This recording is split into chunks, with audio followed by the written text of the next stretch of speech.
morning. What's going on? It's Monday. Yay! Survived another weekend. Haven't got to that nuclear holocaust thing yet. Keep it on the to-do list. Let me remind you that trading is risky, not appropriate for everyone. Your past performance, good or bad, is not necessarily indicative of future results. Please stay small, stay humble, focus on the long term, and never risk money you cannot afford to lose. My name is Wayne McDonell. Nice to meet you. I'm a currency trader. I'm the chief FX market strategist for TradersWay. Been trading currencies for a very, very, very long time. I think 2004, 2003 full time. But then I played with Forex for several years longer than that. So as far as retail Forex trading, since the very, very beginning. And by very beginning, I mean there was only one book written about Forex, and it was about Forex Made Easy. That's the one book. It was before charting. The internet was new. There were no webinars. Right? I was the first like 20 pages of YouTube videos if you typed in Forex. So that's a long time. So I'm here to share everything that I've learned, the right things, the wrong things to avoid, right? You know, how to avoid all the big mistakes that everyone seems to repeat. So on and so forth. So I want you to succeed. It's in my best interest, or I should say in TradersWay's best interest, to make you succeed. If you can stick around and trade and trade and trade and profit, profit, profit, increase your lot size, trade, trade, trade, profit, profit, profit. Look, everyone's happy. TradersWay isn't trading against you. You know how I can tell? Like the Swiss National Bank debacle, that kind of stuff. FXCM goes out of business, TradersWay is fine. FXCM was a billion times bigger than TradersWay, so why did they lose $500 million in a minute?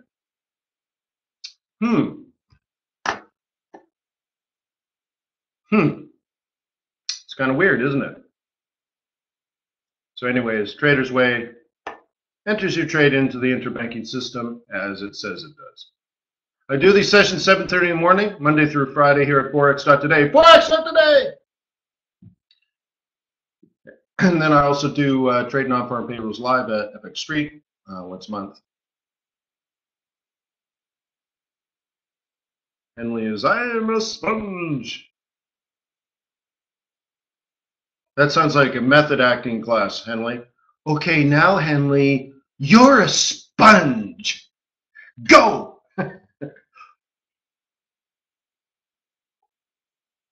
I'm a sea star. Yeah. Hey, Ryan, you're a sea slug? And you have to say, well, what's my motivation? Yeah.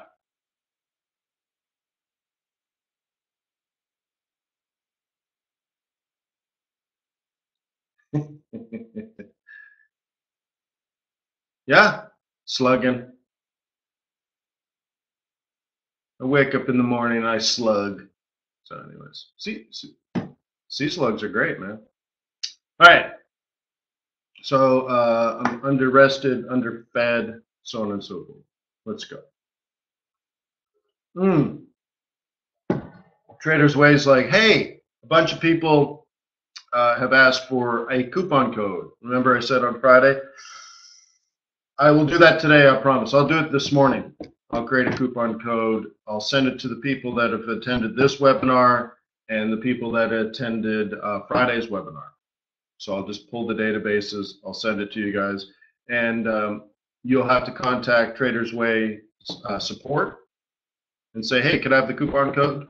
And they'll check to see if you have a live account. And if you do, they will give it to you. Got it?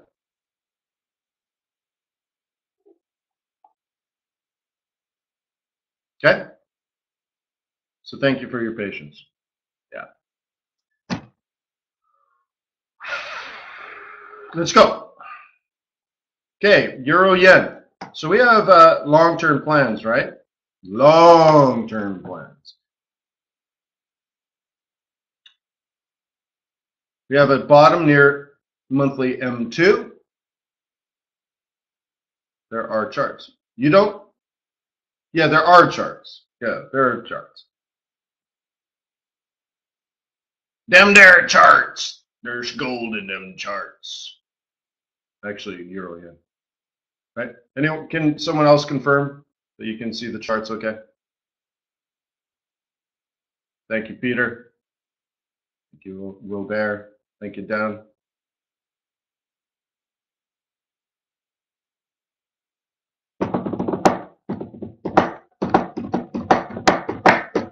Okay, so we have a bottom printed near M2.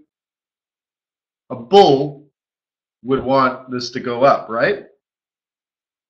Great. Their target would be M4. We identified this a bajillion years ago. Notice the trade plan that we talked about 2 weeks ago, where I said maybe you just practice one thing and you master it, the Zulu effect conversation that we had. And I say you look for things like double bottoms and obvious support, wait for a higher high, and then trade along the roll reversal. Right?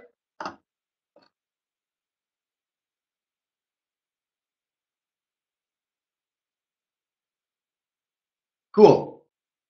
And that target, based on the swing low, should be here. Now, here's the fun part. Double bottom at higher high, roll reversal. Oh, snap.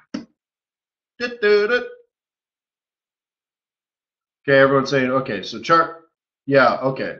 So let's stop sharing. Share.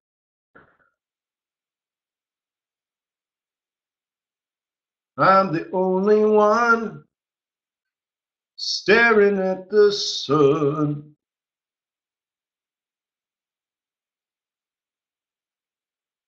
It's funny. So you guys have it. Now it says to me that you can't see it. Clipmeeting.exe is not responding. Wait for the program to respond. You can see it. Well, I won't be able to draw because, so let's see. Let me change. Did you see the charts change? Do you see 6? All right, cool. Well, now the app is spinning, so I won't be able to draw now. Way to be, guys. Well, I suppose you being able to see is more important than me able to draw. All right, great. So anyways, I was explaining double bottom, higher high, higher low, worked for the month of August, or sorry, month of September. For the month of August, double bottom, higher high, roll reversal. Right? So double bottom, higher high, roll reversal, followed by a double bottom, higher high, roll reversal. See what I mean?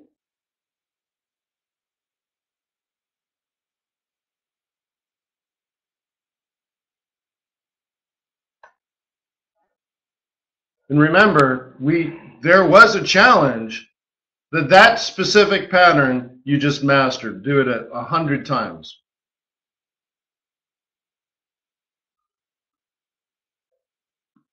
Remember that? So I know, since we've had that Zulu conversation about, it only takes 10,000 hours to master something. So I said, well, why don't you just do that? And then I role played like you were talking back to me, and you're like, Wayne, 10,000 hours is too much work. 10,000 hours.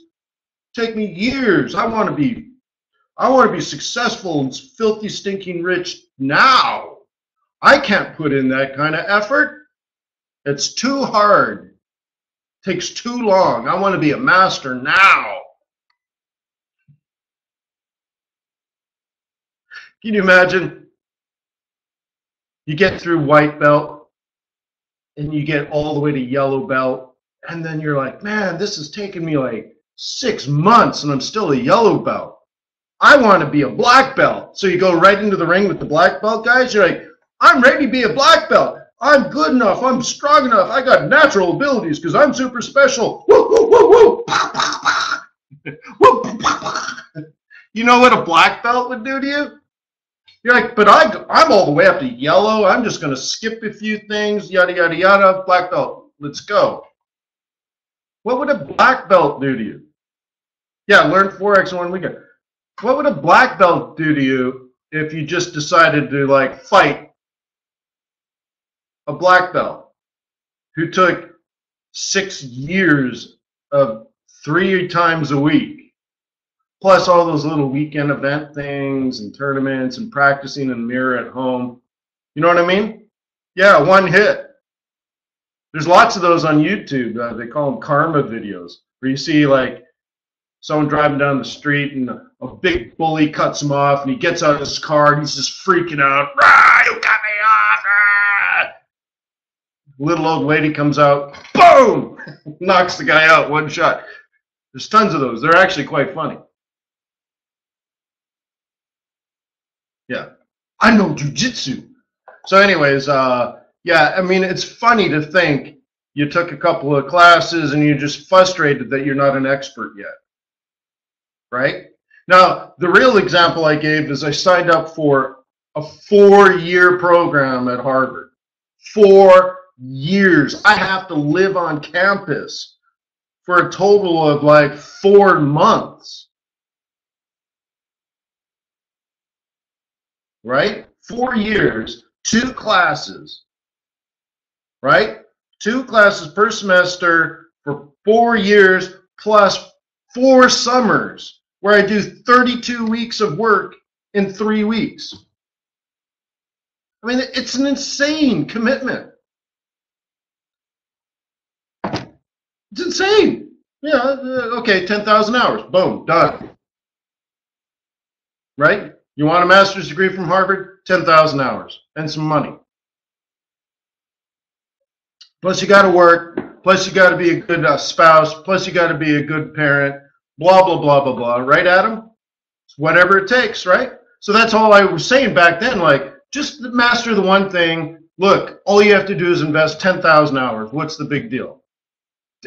Right? You don't even have to pay for it. Harvard ain't free. You know what I'm talking about? So, like, that's it. That's all it takes. Everyone has the capability, right? All it takes is sweat equity.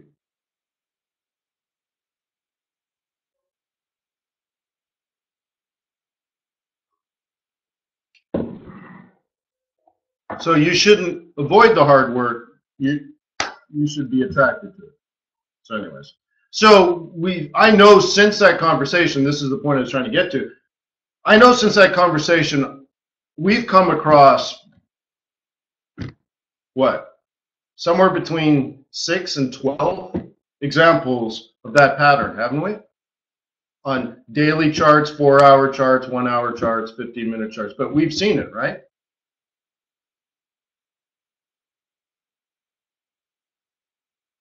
So imagine it this way now. If all you did was that, you would probably be successful. You would probably build your account up over time enough that you could quit your job. And then you could continue to grow your trading account and live the lifestyle that you want. Maybe it makes you happy not to have to drive to work every day. Work for somebody else. And then maybe your account size grows a little more, you're a little more successful, more consistent, maybe other people give you some money to trade. Now you're living in a better neighborhood, driving a better car, better looking wife. Oh, wait, no, I didn't say that. Providing for your family, right? and it's really good. And you say, you know what? I am so glad I did that one thing that Wayne suggested. Right? That one thing. That a double bottom with a higher high, then I set up the role reversal trade. I wonder what else is out there that can improve my life. And that's all it is. And of course, really, the pattern's not the part, it's the patience that will make you a success. It's true. So here's the thing. You're looking for that very specific setup because you can only do that one trade, right? Doesn't matter. Carol, it doesn't matter. That's fractal geometry. I don't care if it's a 15-minute chart, an hour, 4-hour. What changes is your lot size and your stop placement, but it's the same pattern. So obviously, if it's a 4-hour, you're looking at a swing. And you're probably on monthly pivots. If you're using a 1-hour, you might be using weekly pivots, and that's a smaller swing. 15-minute chart, that's more of an intraday trade, right? So you're doing a spot trade setup. So that might be, a 2550 OCO, that kind of stuff.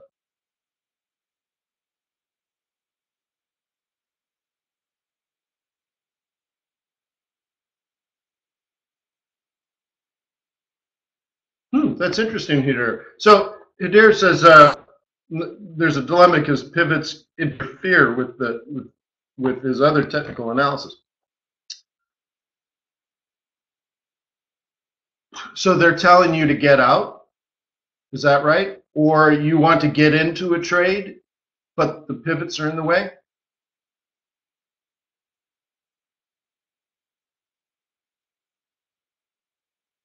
Is that right?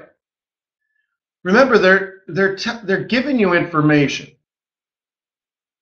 Okay?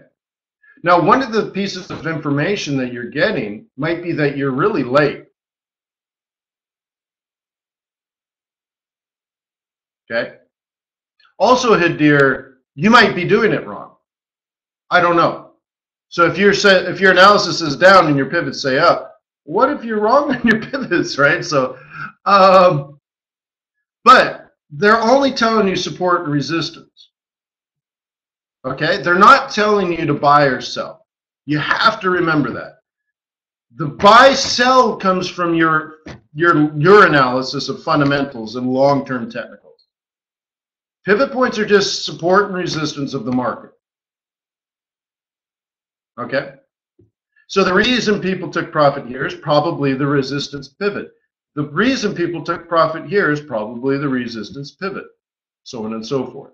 But it doesn't tell you to short. What you're supposed to do is probably take some profit, and that's why it came down. People probably took some profit. Okay? But what you might find, though, very often, and this is what you need to work on, a lot of people are starting their trades and they're already at monthly highs. And they're just deciding now to buy. And you're like, well, but Wayne, this pivot's in the way and it's messing it up. You got to be careful what you interpret. Isn't the problem that you should have been buying 3, 4, 5, 6, 7, 8 days ago? That kind of thing?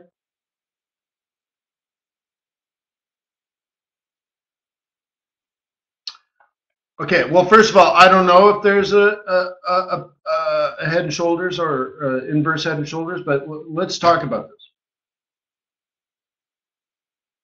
We know for a fact that there's a change in probabilities for the Bank of England raising interest rates in the next 6 months. That there are members of the committee that are going from dovish to more hawkish, that they're worried about the devalue of the British pound and so on and so forth, that there's less of a need for extraordinary accommodation at the central bank because they're at full employment, a 42-year high in employment.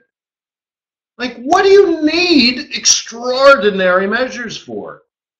Brexit didn't collapse the economy, so they're like, ooh. So we know for a fact, fundamentally, they're probably going to pull back some of that easing. So that is a fundamental change. So that's going to blow out your general technicals. Because in my opinion, everything starts fundamentally, and then you throw in your technicals. So if you're ignoring the fundamentals of the central bank of England and you're trading the pound yen, okay, but also the seasonality, like you just know that I'm like, okay, the yen's going to weaken. So I'm going to ignore, like, if I see technical patterns that tell me to sell, I ignore them. In fact, what I do is I take profit. So if you remember that CAD yen, I took profit. I ended up leaving money on the table. And we talked about this over the course of 2 or 3 days. In real time, I'm like, look, I'm at a monthly cluster of the monthly take profit, weekly take profit. I was at R2 on 2 time frames. And I'm like, I know this is going to go up. It's supposed to go up. But my job is to do my job, manage the risk. So I reduced risk, and I got knocked out for only 450 pips profit. And then it went up a little higher based on some other thing, but I did my job. Okay?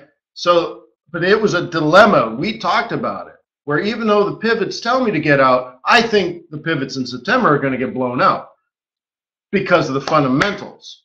And sure enough, the fundamentals superseded the technicals.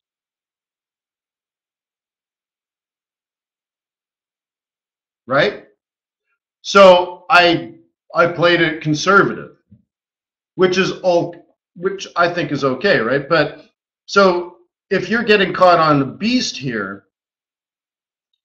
I'll change the setup here. You might be ignoring the fundamentals. And that's where technical only traders run into trouble. Because they're like, well, this pattern is telling me to sell. And I couldn't give 2 hoots about a pattern if I'm ignoring the fundamentals. So, okay, so tell me what you see here. You said something about a head and shoulders pattern. That's a 15-minute chart, 4-hour maybe?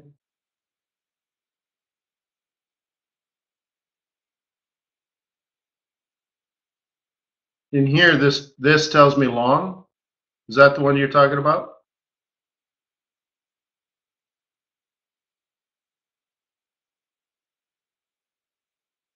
Okay, so what's wrong with that? That tells you to buy. But more importantly, though, in the 3rd week of August.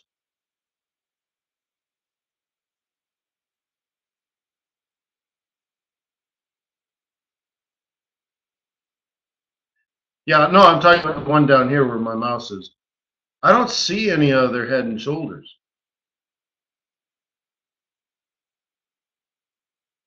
Unless, so this is a 4-hour, like what time frame?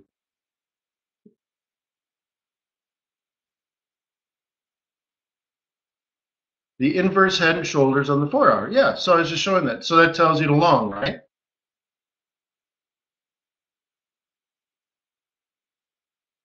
I'll draw it so we can all see it.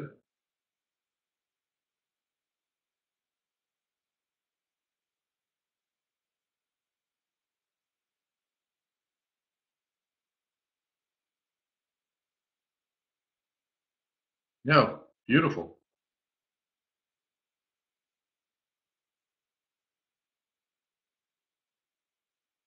Oh, no, so look, you just need to know.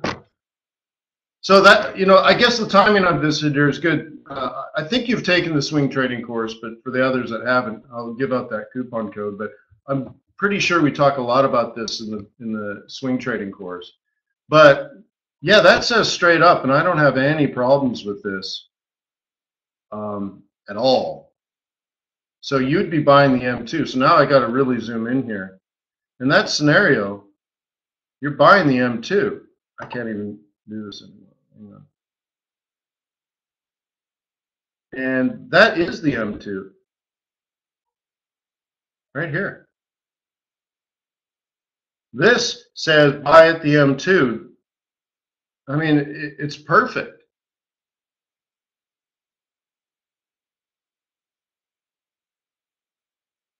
But remember, I predicted that 6 months ago, that it would happen that week, which is also crazy. But what it does is it makes me look for it. Okay, so I don't know. I'm going to have to think it. You need more practice with the pivots. Don't dump the pivots and walk away. My humble opinion, they're way too important. Now, you don't have to use them, but I think I have to use them. But well, then you're missing something in there, Hadir. So back test them every weekend and all that kind of stuff. Yeah.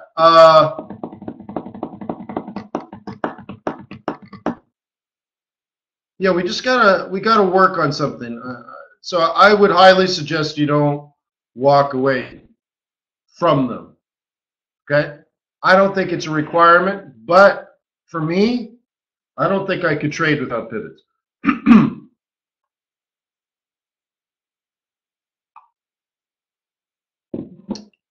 No, I'm not sure what Hadir is really pointing at, but like Hadir might have counter trended this down, but if that's true, wait, so Hadir got out at S2.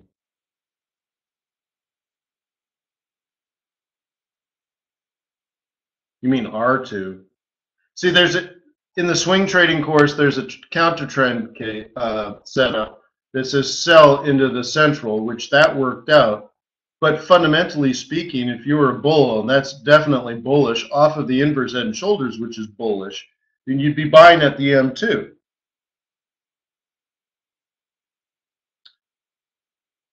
Maybe you're saying you got out here. Okay. What did your monthlies tell you?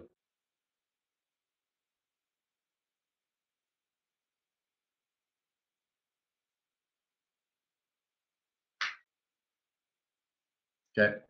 See, I didn't even use monthlies. Well, there you go. So what was my plan? The timing, when we talked about this 6 months ago, 5 months ago, 4 months ago, 3 months ago, 2 months ago, how long did I want to be long the yen pair starting the 3rd week of August?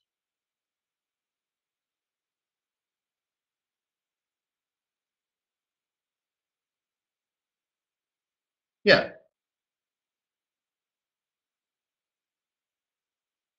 No. But how long do I want to be in these positions? A day, a week, a month? Lots of people say Thanksgiving in December, right? So would I be super interested in weekly pivots if I plan to be in it for 3 months?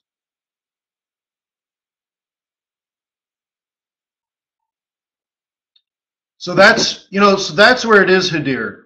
You're close. You got to know what to hold and what to fold, what cards to throw away,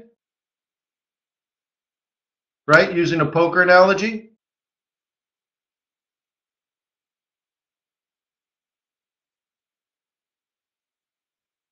right? So I think you let's say you understand everything technically, then we have to it's the subtle more subtle stuff. Okay? Why, like for example, why at that point in time would you be paying more attention to the monthlies than the weeklies? For example, right? And that comes down to trade planning. And you may not have even looked at monthlies, and that is also sort of a red flag. I'm like, really?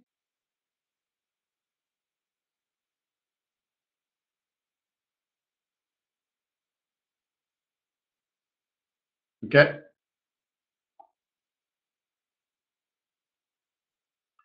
Well, I can tell you that particular week, I bought like 3 or 4 Aussie yen trades, and they all popped 200 pips.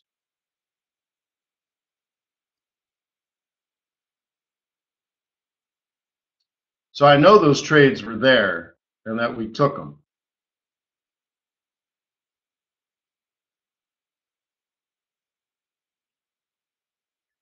Now we did this last week together, a little bit of a pullback.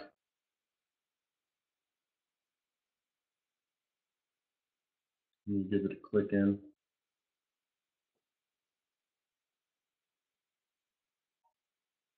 Right? So we're like long, long, long, long, long, long. Now this is a danger zone.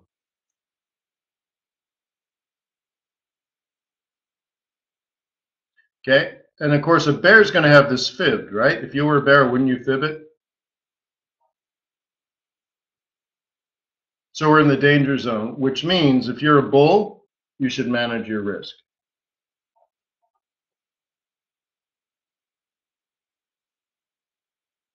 Okay? So for example, you can move stops, right?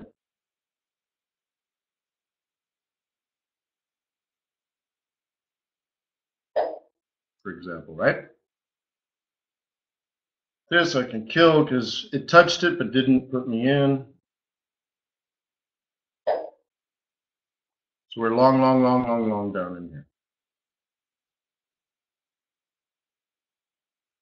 You see, take profit.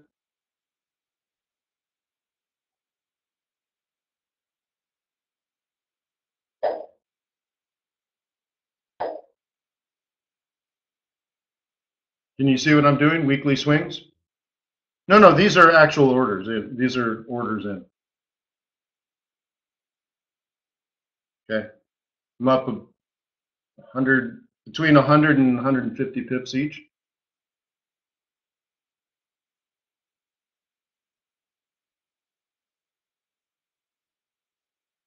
There's 3 trades, so I don't know, 500 pips.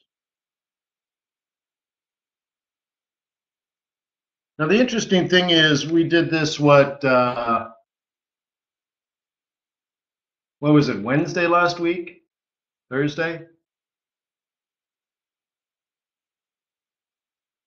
Midweek, right? So it's been like what, 3 trading days? I was looking at this, if you look at here, right, 6, 7, 8, $9 in interest payments in 3 days. So that hasn't paid for the weekend yet. So on Wednesday we'll get the weekend, right? So in the week, so that's a couple more days, but let's just say, what did I say, $9? So that's about $20 a week in interest, right? So let's see. Where's my, let's do this for fun. Calculator. Oh, you know what? I don't think the calculator works on Windows. It doesn't work. Windows won't run them. All right, so $20 a week. In 10 weeks, yeah, in 10 weeks, that's $200, right? So in 5 weeks, or sorry, in 50 weeks, that's $1,000, right? So there's approximately $1,000 per year in interest. But it only cost me, no, I don't even have one watt. They're 325s. So I mean, I've put in about $750 of cash, and I'm going to earn $1,000 or more in interest payments.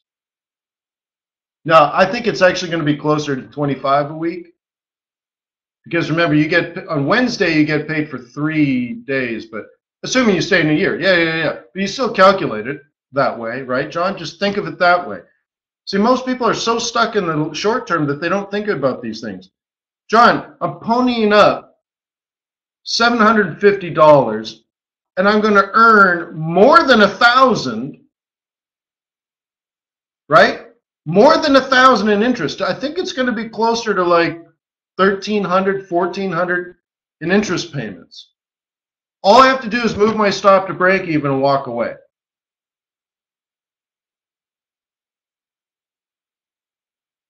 Okay? That's pretty good. Somewhere between 100 and 150% return on investment. That's better than a bond. You know what I mean?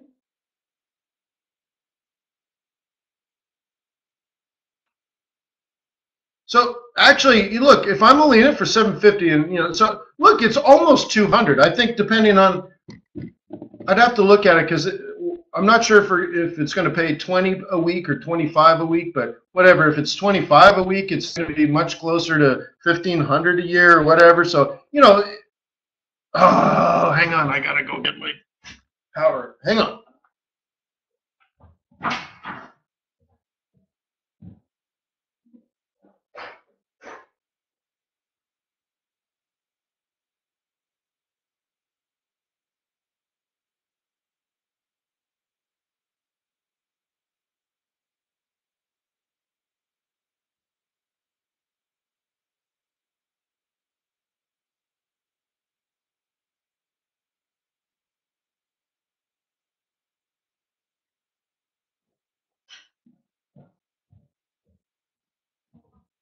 Almost there. Got to plug in. Sorry, I was doing homework earlier.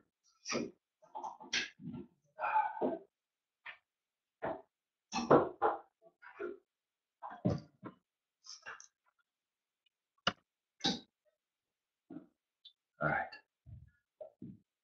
Oh, is that funny? Yeah. So, anyways,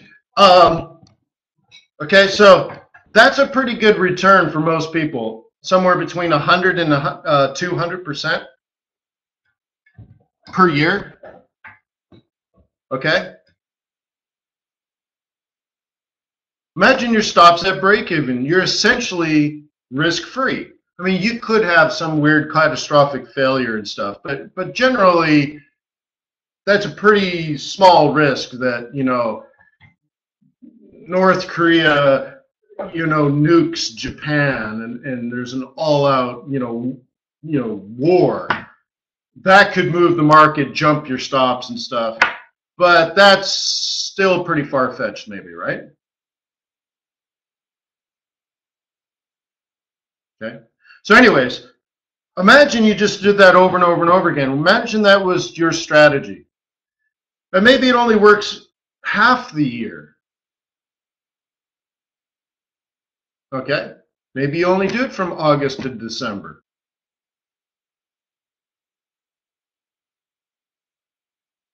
Okay? But what's the likelihood you can be in scenarios like this where you're also up 100 pips per trade? If I'm in this for 3 months, right? Like the CAD yen thing, I got knocked out. It was terribly disappointing. Only made 450 pips. Terribly disappointing. Because we knew there was about 1,500 or 1,400 pips in the trade, right? So imagine, though, I could stay in these trades for that full time, that full period of time, collecting 200 or 150% interest per year, plus the pips. Well, now we know the pips are worth way more, right?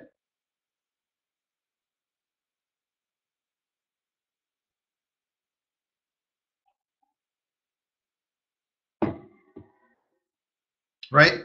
That CAD yen, remember, is that weird trade. It had like 0.17 on it. Somebody's like, why did you have 0.17? Well, 0.17 on a different account is a lot more money. So it was just funny. But that 0.17 made $600. It's not too bad.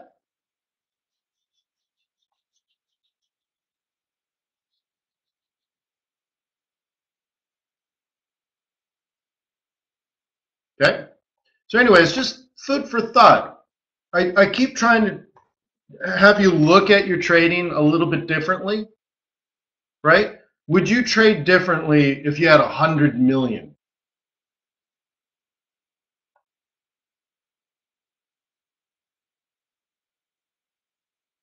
Okay? Okay? And if so, why? And what would you be doing? Okay?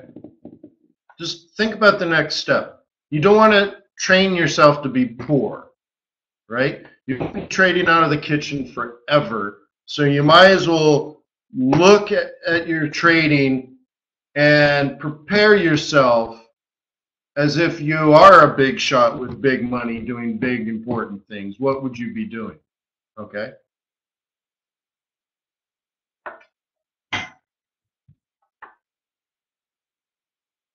All right, cool.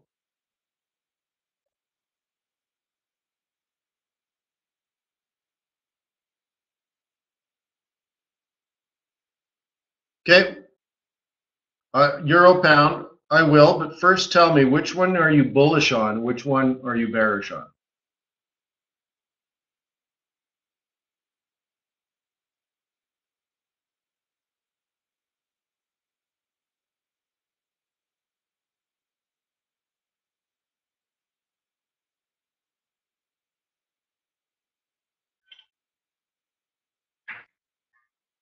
John says at the moment, none. Then I wouldn't look at it. Joanna, which one are you bullish on? Which one are you bearish on?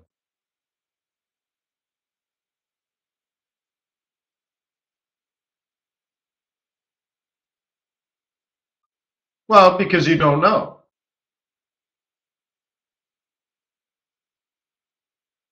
So Peter says, bearish on the pound. See? No, not bullish euro pound. See, what you're telling me is that you're bullish on the euro, bearish on the pound. That's what I need to know. So, oops, wrong one. What Ryan was saying is, well, why wouldn't you be bullish on the pound? And now at least two people were bearish on the pound. But you're ignoring that discussion we just had where the committee at the Bank of England is turning over their bias. And for some reason, you're disagreeing with that. Now, I'm not saying that's wrong, but you're making a conscious decision and you're saying, well, the Bank of England is telling everybody that they're thinking about raising interest rates, but I think they're wrong or that they're not going to do it soon. Or I read it as you didn't download the Bank of England statement and read it.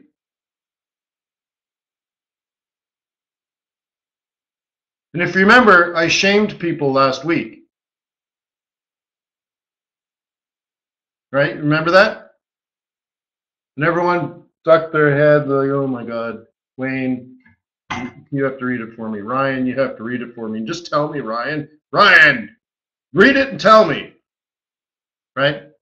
Yeah, reading the beige book, so on that kind of stuff, right?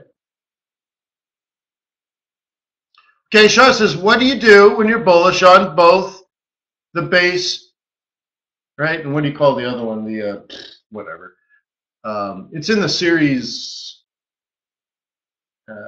what is it, series 34? Series, I can't even remember anymore. The quote, all right, thank you. Like useless information, right?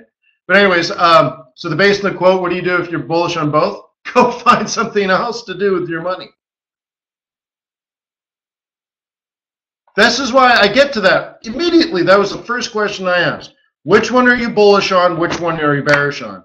And if you say, well, Wayne, I don't really know, then don't trade it. Or you're like, Wayne, I'm bullish on both of them. Great, don't trade it. Well, Wayne, I'm bearish on both. Don't trade it.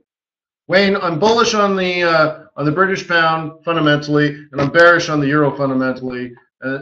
Great, now you got yourself a trade. Think about it, there's so many combinations of currencies that if you don't have a clear bias on one and a clear bias on the other, and they're opposite, you're clearly bullish on one, clearly bearish on the other. If you can't do that, go find something else that you can be bullish or bearish on. You know what I mean? I mean individual currencies. Okay? If you're bearish on euro, bullish on pound, sell euro pound. Okay? If you're bullish on euro and bearish on pound, you're probably struggling to even find an entry. But if you're unclear, go find something you're clear on. There's thousands of currency combinations, right? You don't like euro pound? Look at euro CAD. You don't like euro CAD? Look at euro Aussie. You don't like euro Aussie? Look at euro Kiwi. You don't like euro Kiwi? Look at euro yen. You don't like euro yen? Look at euro Swissy. You don't like euro Swissy? I mean, come on, man, right?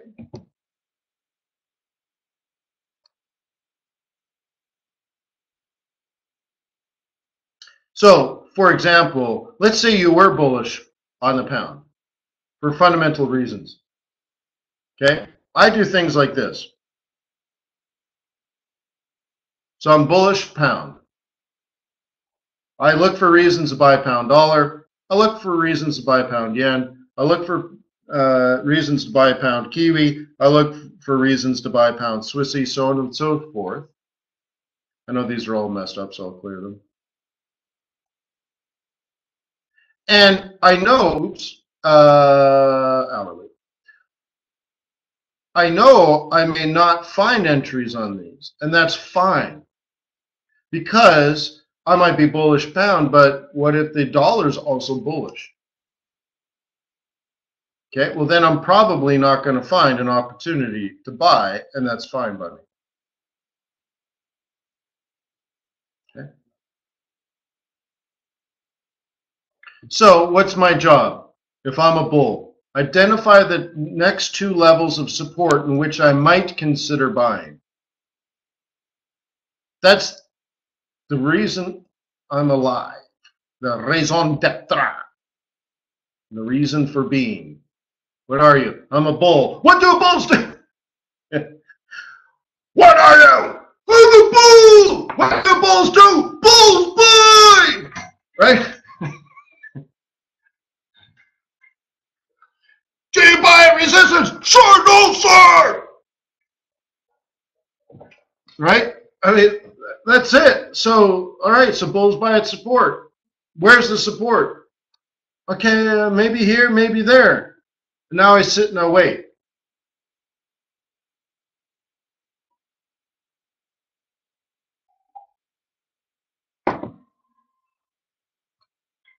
Cool.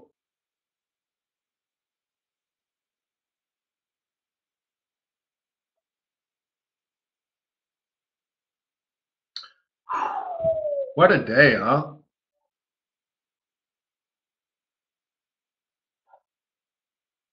What a day. So yeah, stick with the pivots, dear, but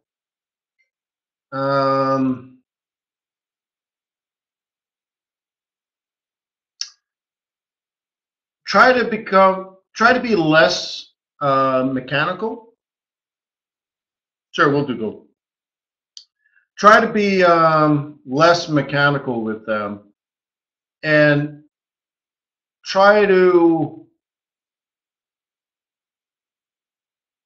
fold in like your bias a little more, and play around with the seasonality a little bit more,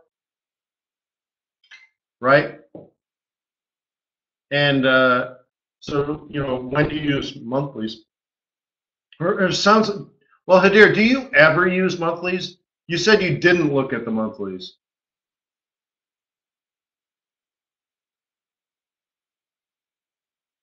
John says, do I use seasonal chart provider? Are there seasonal chart providers? I don't even know what that is. Okay, all right, cool. Yeah, I don't even know what that is, John. The seasonal chart provider.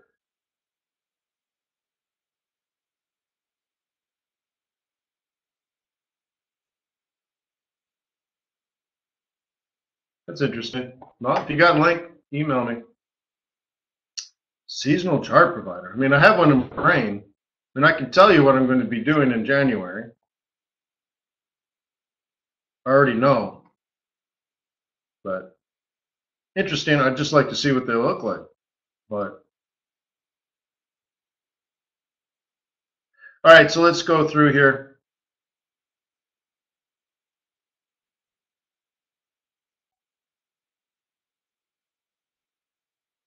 Pound, dollar.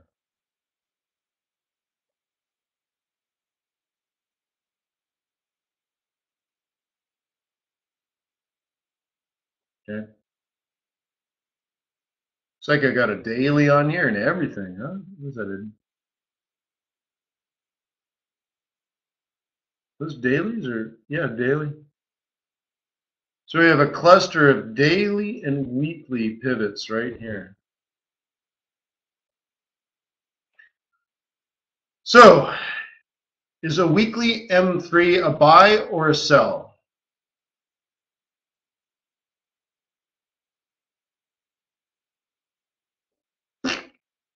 It's a great time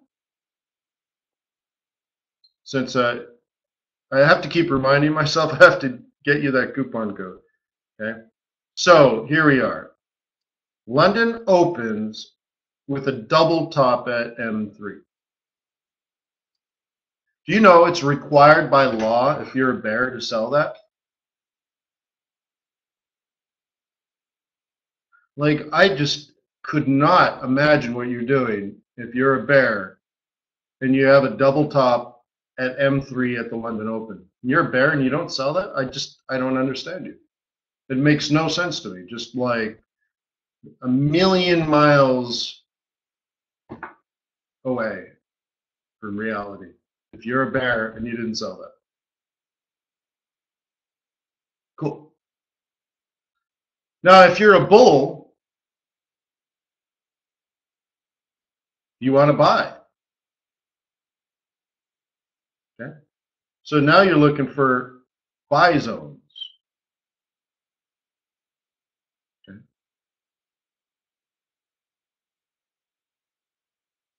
And what?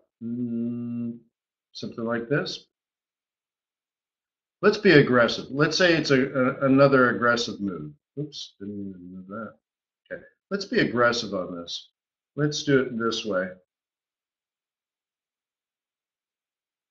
Okay.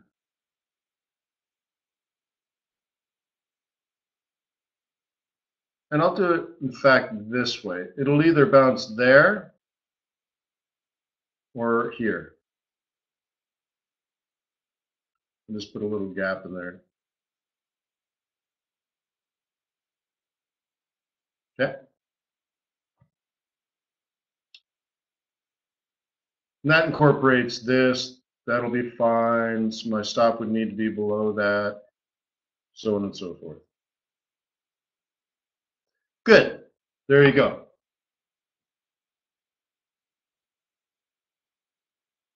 See what I mean? But it comes down to the charts are not telling me anything.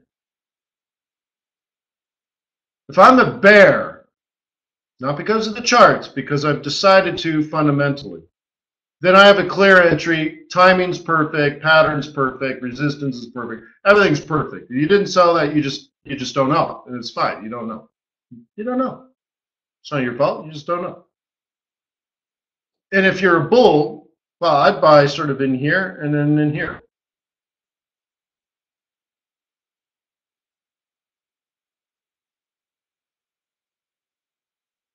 And amateurs are doing something different from any of that, right?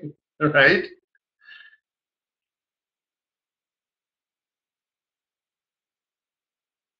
So I only see like there's a sell here. Now the buys are a little trickier actually, oops, because someone might buy it off the top. Remember that's an R2, so it's come up over the top and you might skim off the atmosphere. So I might play it the same as this weekly, but there's only like scenario 1 and scenario 2 really. I might have to use a little finesse. I might have to buy it a little higher. Then, you know, at 35 instead of 34.50 or something. So I got to pay attention, but that's my job. Okay. So I'm either buying down here or buying down here. Cool.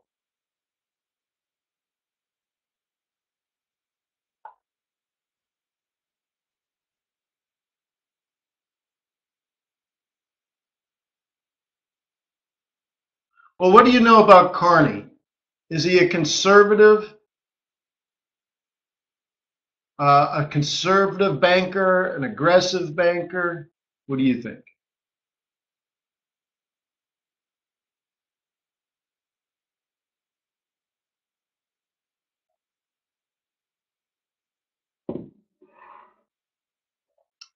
Right, I agree with Daniel. Conservative.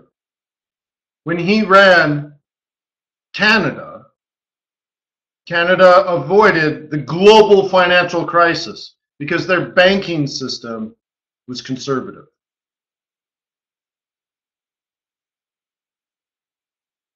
Okay? Get it? So if he doesn't need extraordinary accommodative measures, then he's going to want to remove them.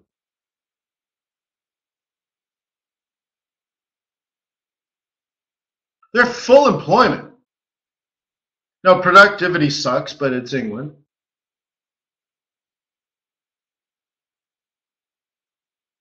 Right? It's England. The slogan is, hey, better than France.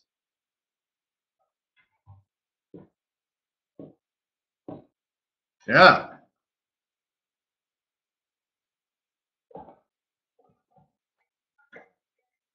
And it's a great slogan, right? Then you go to France, and you're like, what do you think about that slogan the English are using, better than France? And like, we don't know. We'll smoke and we will drink and we will get back to you. And you're like, all right, great. Go drink some wine, have a few cigarettes. See you at the next strike. So anyways, he won't want extraordinary accommodative measures for long. Oh yeah, sorry, gold. Yeah, we're running out of time. We'll do gold. Thank you. Gold!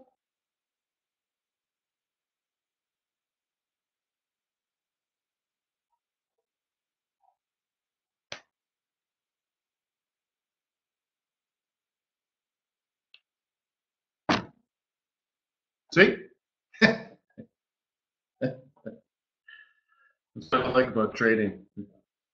So again, to me, it's always it's like reading sheet music. I've said it so many times, but it's true. It's like, I don't have an opinion. There it is. There's the notes. Okay? This is a 4-hour. The market's basically neutral. Why is it neutral?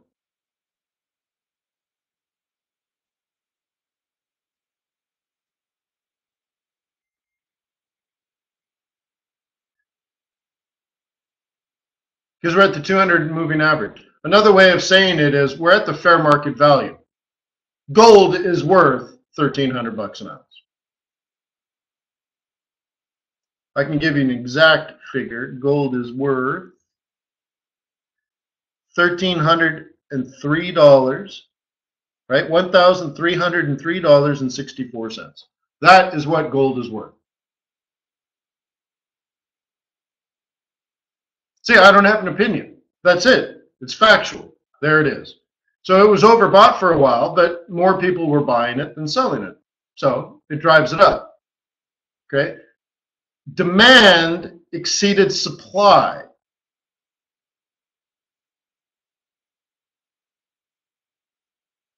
Now, I don't have a drawing tool, but all you have to do is shift the curve. Okay? Supply is constant. Supply looks like this. Well, I guess for you. I don't know why the camera's backwards. Anyways. Supply looks like this. Okay? That's constant. Demand looks like this. Shift demand to the right, price goes up. See, look at the X part, that's the equilibrium. Price has gone up. So it's overbought because demand is exceeding supply. Now demand is coming back down. Why? Lots of people wanted to buy it at 1300, less at 1310, less than 1320, less than 13, right? So when it gets all the way to 1350, nobody wanted to buy it anymore. It was just too high. Price went up, right? Demand curve shifted to the left. Quantity demanded by the market fell significantly, and we're shifting the equilibrium back to 1303.64. Okay, that's what my chart tells me. So, is it bullish at 1306.64 or bearish at 1303.64? Is it bullish at that price or bearish at that price?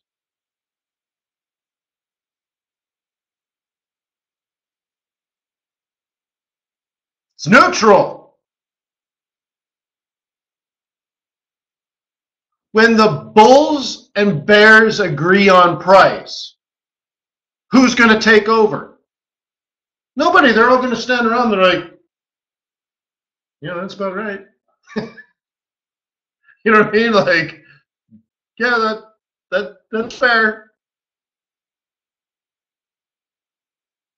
Johnny says only on this time frame. You're right. It's true. It's true. But on your lower time frame, is it likely to get a big jump if nobody really needs to buy it on the 4 hour?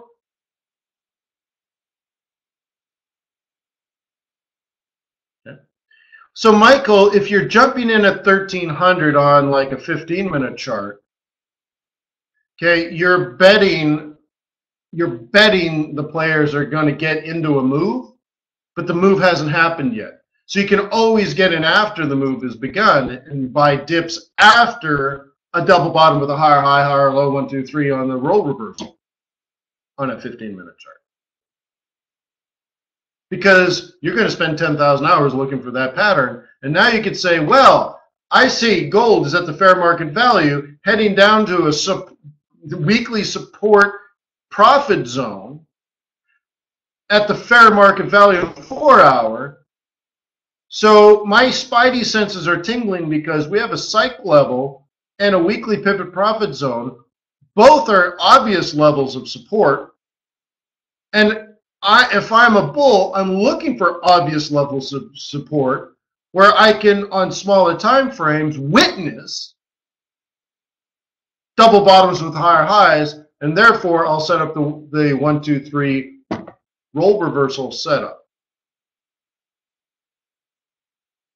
And now that, I mean, yeah, that's what we do.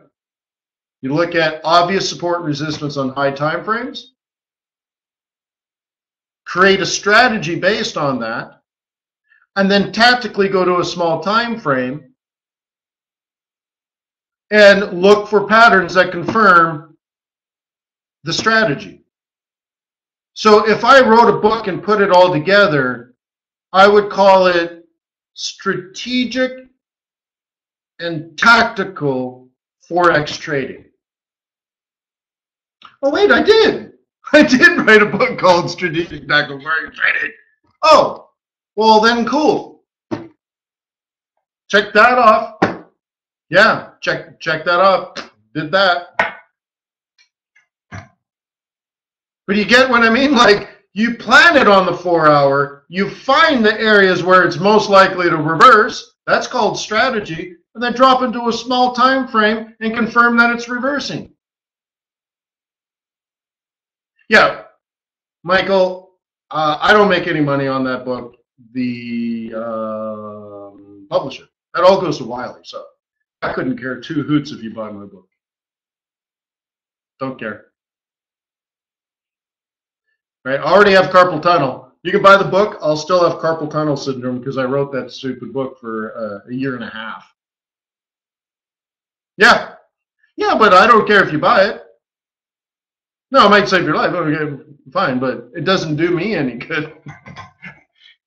Well, Ryan bought me cigars, so yeah. Buy my book and then one day buy me a cigar. That'd be great. But yeah, so you know what I mean? Like, it's not gonna.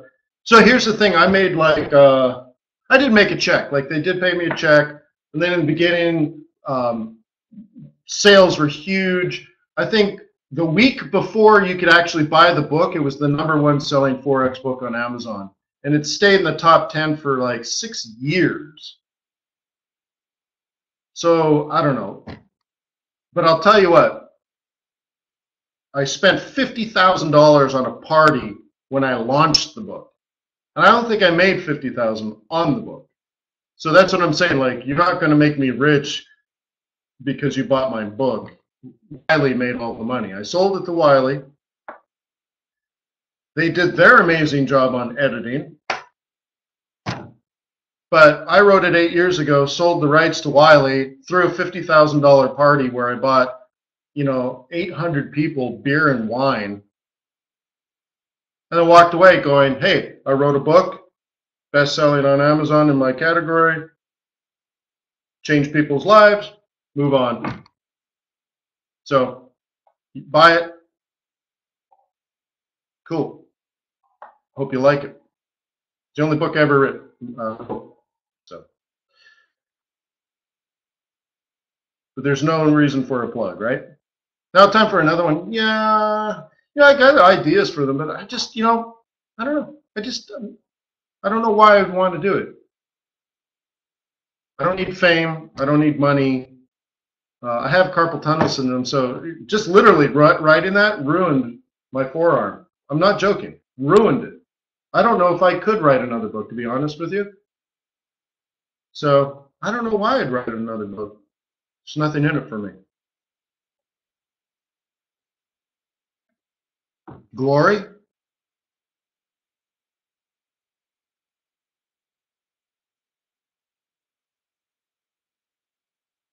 I'd do it if it helped.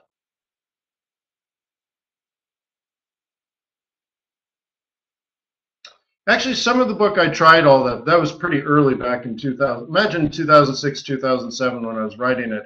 I did have dragon speaking, and but that ends up being an effort to get that to work properly. So, all right. So here we are. Oil. Double top at 50.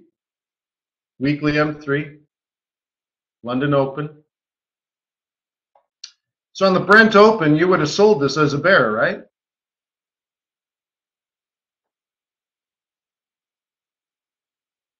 So again, I'm going to get that coupon code for you guys. If you've taken the swing trading course, if you're a bear in oil, you sold that. And if you didn't sell it, I don't get it. I just don't get it. If you were already a bear, so you're like, man, this is going to go up to 50, it's going to double top. But there's no way I'm going to sell it at a double top at $50 a barrel, psych level, with a weekly M3 at the London Open. I would never do that. Like, you're like, wait, no, you're totally supposed to do that. Right? So it's just funny. It's funny. If you're a bear and you didn't sell it, it's funny. It's like, really? What is it that you're looking for? So right now, you should have either a stop up here and you're comfortable with risking that money, right? Or you jam a stop or something in here, right? And you should at least be short and break even, or short and a little, right? Right? You should be short there or something. But this should be planned out already. So there might be like a situation like, let's say it jumps for New York and then it comes down or something, right? But if you are a bear, okay? If you are a bear, that is the only swing trade weekly. That is the only weekly swing trade plan that can exist. You should know that, right? There is no other swing trade plan. So again, now let's say you're not swing trading. wouldn't it still be important to know, even if you're just a spot trader? Wouldn't it be important to know, like, oh, weekly swing trades are going to dump it right there. So therefore, I'm going to trade that for the London Open, and I'm going to pick up 50 cents on oil. You know, that's $500. And you're like, oh, weekly guys are going to dump it there. You should know that, shouldn't you? You're like, I'm not a weekly swing trader, but I know where the weekly swing traders are going to trade. Therefore, I'm going to set up an ambush. So Brandon, it's not the double top per se. It's the fact that you're already a bear. Were you a bear on Friday?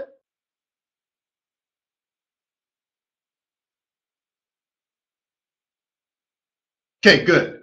So then today, your job is to look for resistance. Can you tell me where the two closest levels of resistance are? It's a yes or no question. Can you identify the two closest levels of solid resistance?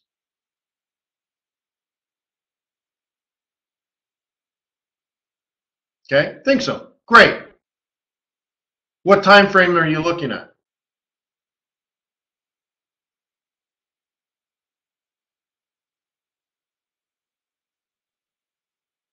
Okay, great.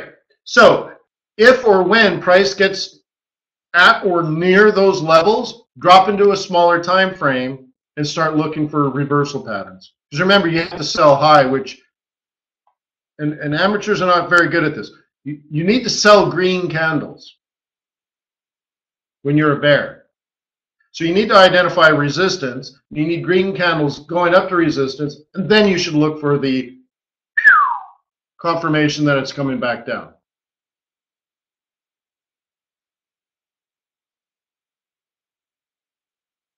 Yeah. John, well, that's where you go wax your yellow Lamborghini while you wait for price to set up, right?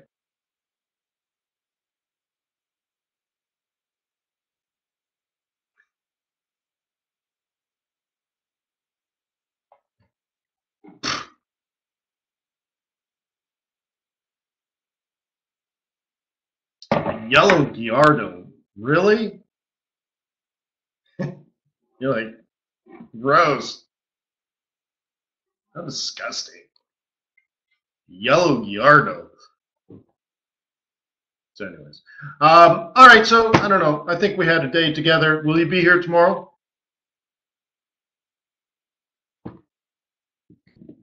Cool. I went to bed cranky last night. I woke up cranky this morning. Like really bad karma. I don't know where I got it or what was going on. It just creeped in on me. I feel great now. So thank you very much for making my life happy. You make me happy. Like a room without a roof.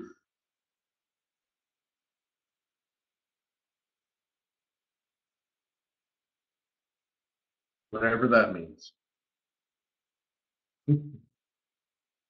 Yeah. Got to give it all you got. Going to get what you give.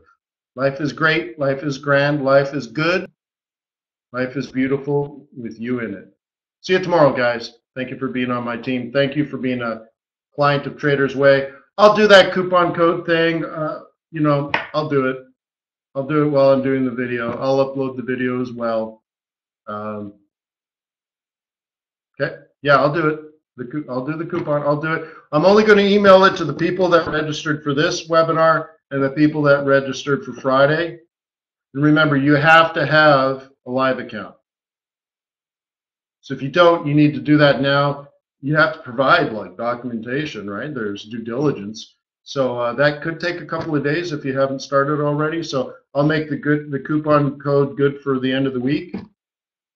But you really should do it now.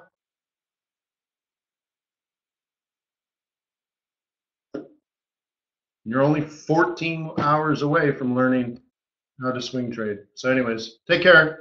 See you tomorrow. Oh, remind me, what did I say the coupon code was going to be for? How much? What discount? Was it 8%?